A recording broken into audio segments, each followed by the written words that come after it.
வடகிழக்கு பருவமழையை எதிர்கொள்ள 130 காவலர்கள் பேரிடர் மேலாண்மை பயிற்சி பெற்று தயார் நிலையில் இருப்பதாக கடலூர் மாவட்ட காவல்துறை கண்காணிப்பாளர் தெரிவித்துள்ளார். வடகிழக்கு பருவமழையை எதிர்கொள்ள காவல்துறை சார்பில் பல்வேறு முன்னெச்சரிக்கை நடவடிக்கைகள் மேற்கொள்ளப்பட்டு வருகிறது.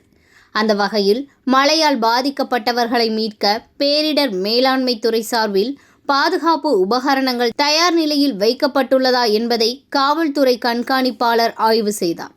பின்னர் செய்தியாளர்களிடம் பேசிய அவர், கடலூர் மாவட்ட காவல்துறையை சேர்ந்த 130 பேர் பேரிடர் மேலாண்மை பயிற்சி பெற்றுள்ளதாகவும், மாவட்ட நிர்வாகத்தின் அறிவுறுத்தலின் பேரில் எங்கு காவல்துறை உதவி தேவைப்படுகிறது என அறிந்து அங்கு பணியமர்த்தப்படுவார்கள் என்றும் உறுதியளித்துள்ளனர். கடலூர் மாவட்டத்தில் வடகிழக்கு பருவமழையை எதிர்நோக்கும் பொருட்டு பேரிடர் மேலாண்மை சம்பந்தமாக இன்றைக்கு அது என்னென்ன பொருட்கள் அந்த சாதனங்கள் இருக்குது, அது எவ்வளோ சரியாக வேலை செய்கிறதா அப்படின்றது சரிபார்க்கப்பட்டுள்ளது. அதாவது தயார் நிலையில் இருக்கிறோம். இதில் பார்த்திங்கன்னா நம்ம மாவட்டத்தில் கடலூர் மாவட்டத்தில் 130 பேர் எஸ்டிஆர்எஃப் பேரிடர் மேலாண்மை பயிற்சி பெற்ற காவலர்கள் இருக்காங்க. ஆயுதப்படையிலையும் இருக்காங்க, உள்ளூர் காவல் நிலையத்திலையும் இருப்பாங்க. ஸோ அந்த மாவட்ட நிர்வாகம் அறிவுறுத்தலின் பேரில் எங்கே இந்த மாதிரி எஸ்டிஆர்எஃப் ட்ரெயின்டு காவல்துறையை சார்ந்தவர்கள் வேண்டுமோ அங்கே நம்ம பணிக்கு அமர்த்தப்படுவார்கள்.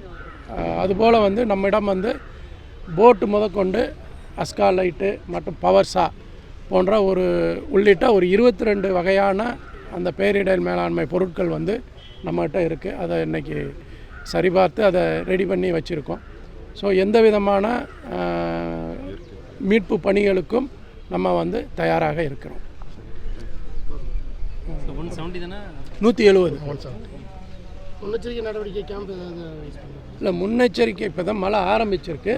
இப்போ மாவட்ட நிர்வாகம் நம்ம கலெக்டர் என்ன, அவர் தான் மேலாண்மை தலைவர், அவர் என்ன அறிவுரை சொல்கிறாரோ அதன் பேரில் நம்ம